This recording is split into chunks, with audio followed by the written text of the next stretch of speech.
రాజస్థాన్లో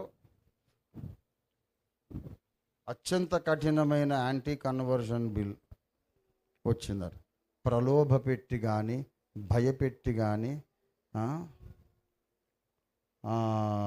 బెదిరించి కానీ ఎవరైనా వీళ్ళు ధర్మ ప్రచారం చేస్తే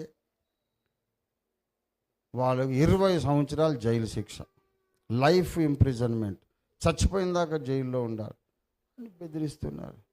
అరే హౌలే బేవఖూఫ్, భయపెట్టి బెదిరించి ఎవడు మతాన్ని మార్చాడు? ఇది ఫేక్ ఇష్యూ, నాన్ ఇష్యూ. ఇది ఇష్యూనే కాదు. ఒకవేళ భయపెట్టి బెదిరించి మతాలు మార్చేది ఉంటే,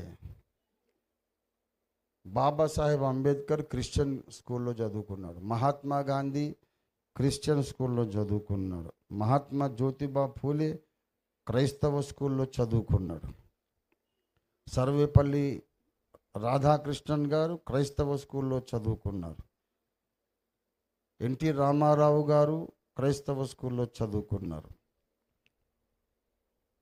సినీ దర్శకుడు కళా తపస్వి కె విశ్వనాథ్ గారు గుంటూరు ఏసీ కాలేజీలో చదువుకున్నాడు.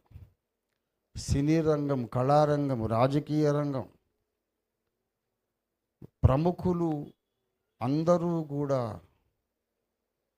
క్రైస్తవ స్కూల్స్లో చదువుకొని కన్వర్ట్ కాకుండా బయటకు వచ్చేసారు.